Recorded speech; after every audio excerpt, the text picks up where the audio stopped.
Islamophobia, जैसे हमारे किसी दोस्त ने कहा, ये केवल मुसलमानों का प्रॉब्लम नहीं है, ये प्रॉब्लम हमारे देश का है, हमारी सभ्यता का है, हमारी संस्कृति का है, हमारा संविधान का है। 25-26 साल के भी उम्र के कभी बाबा बन गए तो अभी वो हिंदू गांव बनाने जा रहे हैं। तो किसी ने मजाक में कहा, भैया हिंदू गांव तो बना रहे हो पर वहाँ एक मस्जिद भी बनाना, क्यों? नहीं तो रामनवमी और उत्सवों पे लोग जाके नाचेंगे कहाँ? गौ हमारी माता है तो पिता कौन है? मैं कुछ नहीं कह रहा, आपने कहा होगा तो आपको माफी मांगना पड़ेगा। बोलते औरंगजेब ने तलवार की जोर पर इस्लाम फैलाया, अभी भी बोर्ड लगा हुआ है वहाँ पर, अभी भी बोर्ड लगा हुआ है, इस्लाम फैलाया। पर मैं पूछता हूँ भैया, औरंगजेब के दरबार में 33% ऑफिसर्स हिंदू थे, जय सिंह, जसवंत सिंह और दूसरे एक तीसरे और थे। अगर उसको हिंदू बनाना ही था तो पहले उनको क्यों नहीं हिंदू बनाया? महमूद गजनवी आया सोमनाथ का मंदिर तोड़ने। अब मैं इसी को सिर्फ रैशनली देखा, हिस्टोरियन के रूप में नहीं देखा। गजना से वो आ रहा है सोमनाथ और क्या कहता है, मैं मुसलमान हूँ, मैं मूर्ति पूजा में नहीं मानता इसलिए सोमनाथ का मंदिर तोड़ रहा हूँ। मैंने डिटेल में स्टडी किया तो मैंने कहा अगर आज महमूद गजनवी होता अगर, तो मैं उससे पूछता, भैया तेरे को मंदिर ही तोड़ना था तो सोमनाथ आने की क्या ज़रूरत थी? रास्ते में तो कई मंदिर हैं, उनको तोड़ लेता।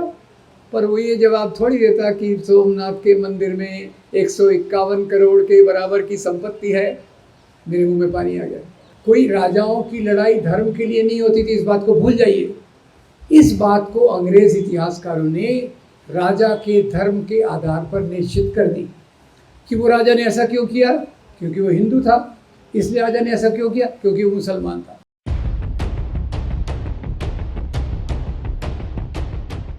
जुबैर भाई और दोस्तों, पहले तो बहुत शुक्रिया कि मुझे यहाँ की मीटिंग के लिए बुलाया गया और इस्लामोफोबिया पर बहुत महत्वपूर्ण बातें मंच के साथियों ने कही हैं, तो मैं इनको दोहराऊंगा नहीं। मैं केवल इस्लामोफोबिया को हम कैसे समझें, क्या ये सतही चीज़ है जो ऊपर ऊपर चल रही है या इसकी जड़ें बहुत गहरी हैं? क्या केवल ये मजाक का मामला है या ये राजनीतिक एजेंडा है? इस चीज़ को हम थोड़ा समझने की कोशिश करेंगे। तो थोड़ा सा मैं इतिहास के डिटेल में तो मैं नहीं जाऊंगा, पर इतना आपको बताऊंगा कि भारत में इस्लाम की जड़ें तो बहुत पुरानी हैं। 7वीं शताब्दी से भारत में इस्लाम आया है। अंग्रेज़ जब यहाँ आए, अंग्रेज़ों ने जब यहाँ अलग प्रकार से शोषण चालू किया किसानों पर, राजाओं पर, व्यापारियों पर, और उसके खिलाफ आपको याद होगा 1857 की क्रांति विद्रोह लड़ाई हुई। तो थोड़ा मेरे साथ साथ सोचिए, 1857 की लड़ाई क्रांति के लीडर का नाम क्या था? Anybody? Bahadur Shah Zafar, thank you very much. और उनके साथी कौन थे? तात्या साहब टोपे, नाना साहब पेशवा, झांसी की रानी। हिंदू मुसलमान मिलकर अंग्रेज़ों के खिलाफ लड़े।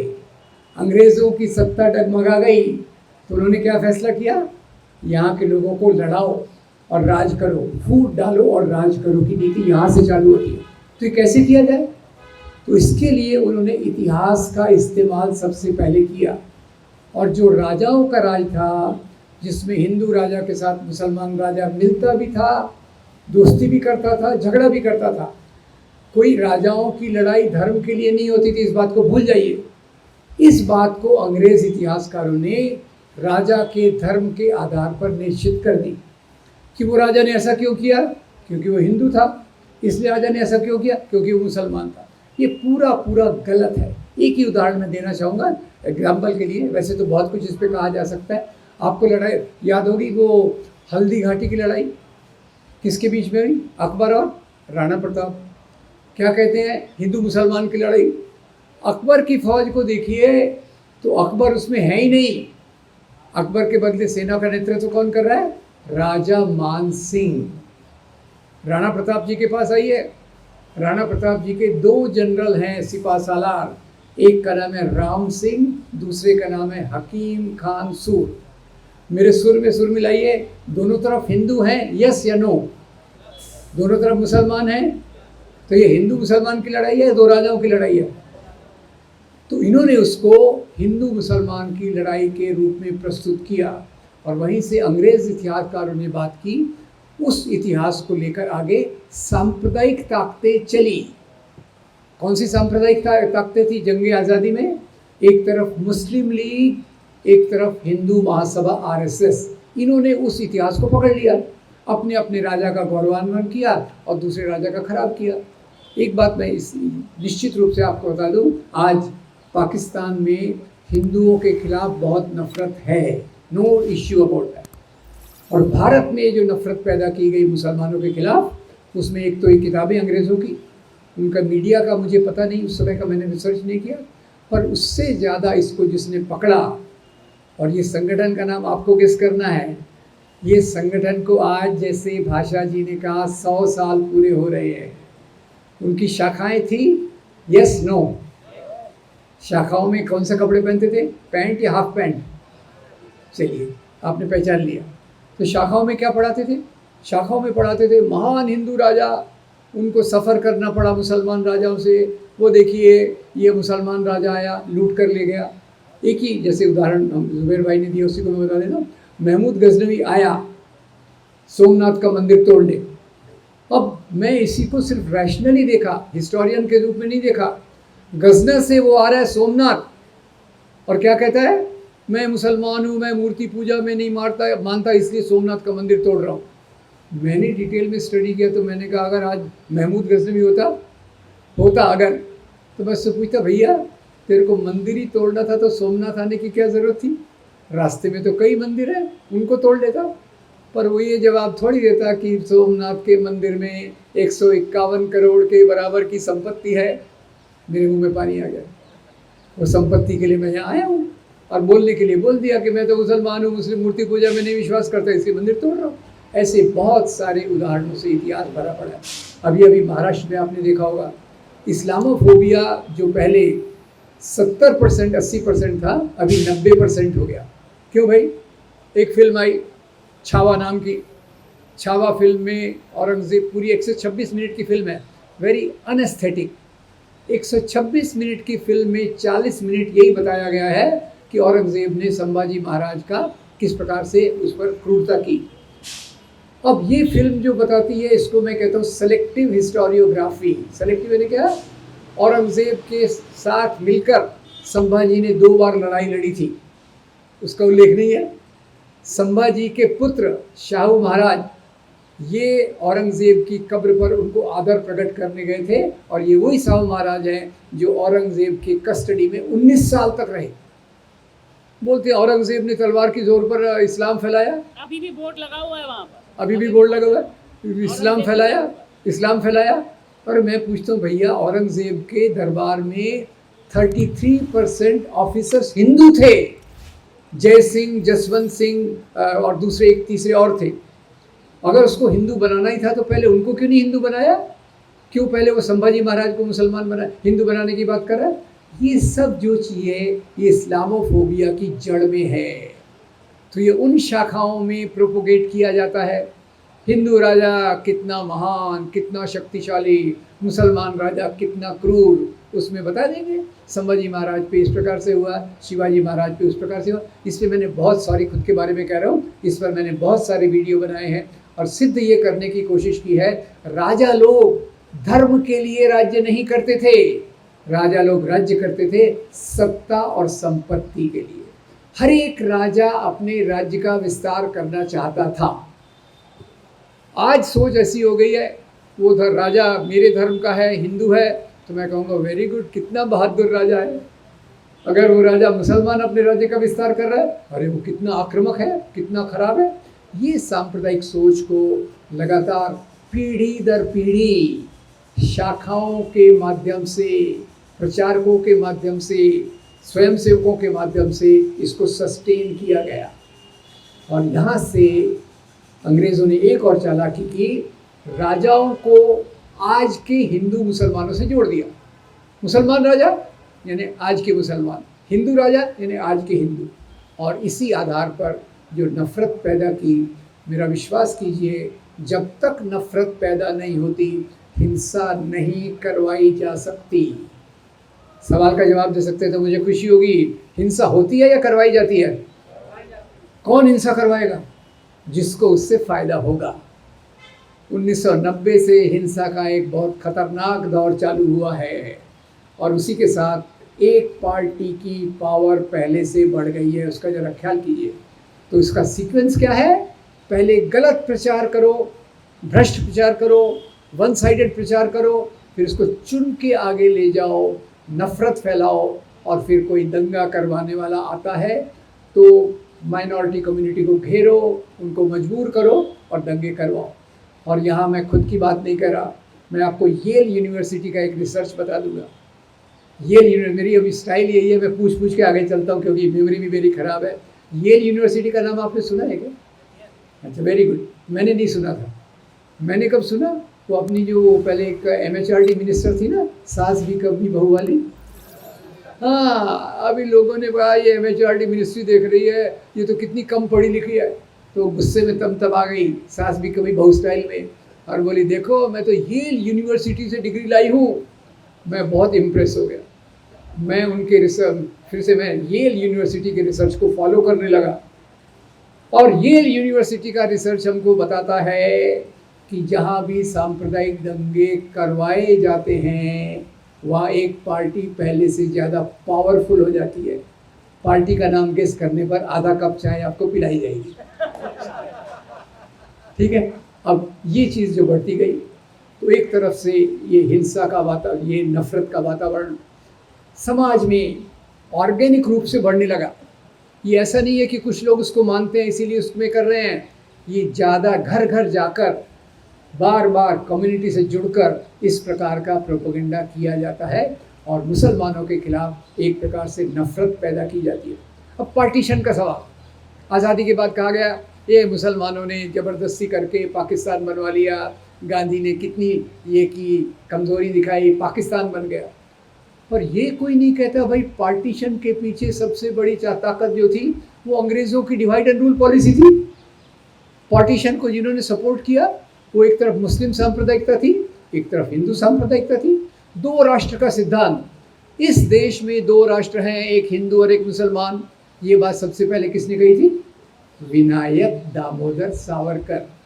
गलती से जिनका पोर्ट्रेट आपने पार्लियामेंट में लगा दिया है, शर्म की बात है। दो राष्ट्र की बात उन्होंने की तो जिन्होंने कहा दो राष्ट्र है तो हमको अपना राष्ट्र दे दो, तुम अपना संभाल लो बाकी। और उसके लिए जिम्मेदार किसको ठहराया जाता है? मुसलमानों को। तो एक तो इतिहास के आधार पे चुन कर घटनाओं को लेना, धर्म के नाम पर एक धर्म को ही बढ़ाना, ये इस्लामोफोबिया का आधार है। और उसके बाद जैसे जुबैर भाई कह रहे एक के बाद चीज़ें एक उसमें जोड़ते गए। पहले हम ये देखेंगे, अभी वो हो गया ना, गौ हमारी माता है। गौ हमारी माता है तो पिता कौन है? मैं कुछ नहीं कह रहा, आपने कहा होगा तो आपको माफ़ी मांगना पड़ेगा। ठीक है, गौ हमारी माता है। उसके नाम पर 100 लिंचिंग हो गई 2019 तक। इसमें मरने वाले 90 मुसलमान और 10 दलित। तो मैं स्टडी करने लग गया भैया बीफ का मामला क्या है, गौ पवित्र माता कैसे बन गई। तो सबसे पहले विवेकानंद की किताब पढ़ी, lectures from Almora to Chicago. उसमें स्वामी जी कहते हैं वैदिक काल में बीफ खाया जाता था। DN झा प्रोफेसर उसको कंफर्म करते हैं, वेदों में ऐसे वाक्य हैं, अथो अन्नम व्यागौ, जिसमें गाय का ही है। खैर, ये भारत के इतिहास का जो मुख्य केंद्र बिंदु है वो एक तरफ है बौद्ध धर्म के मूल्य, मानवतावाद के मूल्य और ब्राह्मणवाद के ऊंच नीच के मूल्य। ब्राह्मणवाद कमज़ोर होने के बाद वापस आया, उसने गाय को अपना प्रतीक बना लिया और यही प्रतीक के दौरान के लिए आज़ादी के आंदोलन में भी कुछ समस्या हुई और अभी उसको रिवाइव किया गया। याद रखिए दोस्तों, ये गाय का कोई ये उसको माता वाता नहीं मानते, दावे से कह रहा हूँ। राजस्थान में जब बीजेपी की सरकार थी, हिंगोनिया में एक गौशाला में सैकड़ों गाय भूख से, बीमारी से, कीचड़ में डूबकर मर गई। मैं बहुत व्यथित हो गया। मैंने कहा हो क्या रहा है? एक तरफ तो बोलते हैं हम गौशाला बनाएंगे, गौ की रक्षा करेंगे, दूसरी तरफ हो क्या रहा है? तो मुझे उसका जवाब मिला कि ये केवल राजनीतिक एजेंडा है। और वो कैसे पता चला आपको पता है? वो अपने एक प्रधानमंत्री थे ना जो कविताएं लिखते थे, अटल बिहारी वाजपेयी, मैं भूल जाता हूँ इसलिए पूछता, डोंट वरी। अब उनकी एक बायोग्राफी में पढ़ रहा था, हार नहीं मानूंगा, विजय त्रिवेदी नाम के पत्रकार ने लिखी थी। पेज 236 पे आया तो पढ़ने को मिला, एक बार अटल जी अमेरिका में लेक्चर के टूर पर थे लेक्चर करके एक लेक्चर देने के बाद आराम से खाने का आनंद उठा रहे थे, समझ गए ना, खाने का आनंद उठा रहे थे। तो पड़ोसी ने उनके कंधे पे थपथपाया, हेलो अटल जी आप क्या कर रहे हो, आप जो खा रहे हो ये तो बीफ है, आप जो खा रहे हो ये बीफ है। अटल जी ने कहा नो प्रॉब्लम, बीफ है तो क्या हो गया, इंडियन गाय का थोड़ी है, ये तो अमेरिकन गाय का है, let's have a good time. अब ये गाय का मामला आया, फिर कितने मामले आए, जैसे जुबैर भाई ने बहुत सारांश में कहा, इसमें डिटेल में भी बात की जा सकती है कि अभी जो fall in the rate of fertility of Muslims is higher than fall in the rate of Hindus, और आज ये 2.3 या 2.4% के आसपास 2.4 चाइल्ड पर मदर है। और इसका सबसे बेहतरीन एनालिसिस हमारे जो पुराने इलेक्शन कमिश्नर थे ना, SY कुरैशी साहब की किताब में इतने अच्छे से लिया है। पर कुरैशी साहब अब ये बताने RSS के सर संघ चालक को गए, देखिए भाई मुसलमानों का फर्टिलिटी रेट तो गिर रहा है और आप क्या कहते हो कि 4 बीवियाँ 20 बच्चे, उनका दर तो गिर रहा है। तो भागवत जी ने सुना, ऐसा दिखाया कि वो सुना, और एक हफ्ते के बाद भाषण में कहा ये जनसंख्या में जो असंतुलन इम्बैलेंस है इसको ठीक करना चाहिए। तो इतने चालाक व्यक्ति ताकत के साथ आप राज कर रहे हैं। फिर लव जिहाद का मामला आया, अब मैं तो काफ़ी बूढ़ा हो गया हूँ, पर एक समय बात करते थे प्यार कोई सीमाएं नहीं देखता, धर्म की, जाति की, देश की, शहर की, गांव की, उस समय हम याद करते थे, फिर से याद आ रहा है। अब ये सवाल जो इस्लामोफोबिया का है, मेरे पहले के मित्रों ने बहुत अच्छे से बताया, इसका बढ़ते मेरा मेडिकल बैकग्राउंड भी है, सॉरी खुद के बारे में बता रहा हूँ, तो इसकी तुलना केवल कैंसर से की जा सकती है। आशुतोष जी ने बोला, मैं इसी को ये करके रहा हूँ, कैंसर से क्यों की जा सकती है? कैंसर शुरू में होता है ग्रेड 1 इलाज कर सकते, ग्रेड 2 इलाज कर सकते, 3 में संभावना है, 4 में बहुत डिफ़िकल्ट हो जाता है, और वो ग्रेड 4 में ये कैंसर आ गया। इसका उदाहरण मैं बताता हूँ अभी बम्बई से। बम्बई में भगवान राम की शोभा यात्रा निकाली गई। अभी तक क्या था? तलवार, हथियार, ये सब लेकर चलना। इस बार डीजे और अश्लील गाने, वल्गर सॉन्ग्स, राम नवमी का उत्सव, और उस पर वल्गर सॉन्ग्स ये कर रहे हैं। और फिर दूसरी तरफ से ये भी मेरा एक फेवरेट टॉपिक है, हमारे यहाँ बाबा लोग बहुत होते हैं। बाबा 25-26 साल के भी उम्र के कभी बाबा बन गए, तो अभी वो हिंदू गांव बनाने जा रहे हैं। तो किसी ने मजाक में कहा, भैया हिंदू गांव तो बना रहे हो, पर वहाँ एक मस्जिद भी बनाना। क्यों?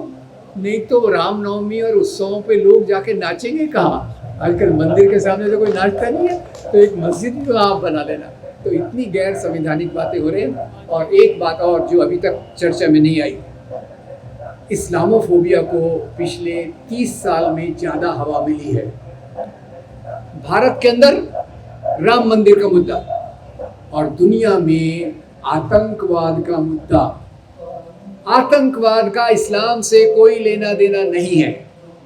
आतंकवाद तेल के कुओं पर कब्जा जमाने के लिए अमेरिका ने शुरुआत की, अलकायदा को खड़ा किया, ISS को खड़ा किया, और अमेरिकन मीडिया, यहाँ देखिए अमेरिकन मीडिया का गंदा रोल, उसने एक शब्द कॉइन किया, इस्लामिक टेररिज्म। इस्लामिक टेररिज्म शब्द ये और कहीं से नहीं आया और पहली बार आया। आतंकवादी तो LTT वाले भी हुए, आयरिश रिपब्लिकन आर्मी वाले भी हुए, बहुत सारे हुए, पर इस बार इस्लामिक टेररिज्म के नाम पे जो बात आई, उसने भी यहाँ के इस्लामोफोबिया को बढ़ावा दिया है। अब मुख्य मुद्दा, जैसे भाषा जी ने कहा, सवाल तो ये है कि इस्लामोफोबिया कोई सतही बात नहीं है, ये हमारे राजनीति का, कुछ लोगों के हाथ में ये एक राजनीतिक हथियार है। इस्लामोफोबिया के माध्यम से वो अपना पावर, अपनी सत्ता और अपने मूल्यों को ज़्यादा बढ़ाना चाहते हैं, और वही काम के लिए अगर हमको विरोध करना है तो ये चीज़ों को जनता तक पहुंचाना बहुत ज़रूरी है। जॉन दयाल साहब ने कहा चीज़ों का मुकाबला उसी समय करना चाहिए।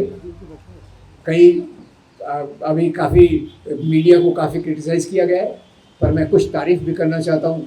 कुछ चैनल्स हैं, YouTube चैनल्स, जिनमें काफ़ी विश्वसनीयता है, जो बातों को ईमानदारी से लोगों तक ले जा रहे हैं। तो पहली बात तो ये है कि ये चीज़ों को लोगों तक, ईमानदारी तक ले जाना ज़रूरी है। ये कैसे होगा?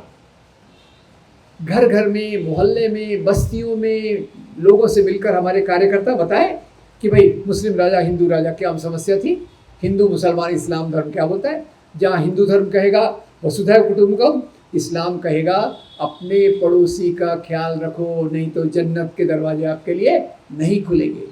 धर्म के मूल्यों में ज़्यादा फर्क नहीं है। जो फर्क है वो इनके राजनीतिक मुद्दों पे है, पहचान के मुद्दों पर है। मेरी मंदिर, मेरा मंदिर, तेरी मस्जिद, मेरी धर्म किताब, तेरी धर्म किताब, उस मुद्दे पर ये झगड़ा लगाते हैं और उसके आधार पर सत्ता में आते हैं।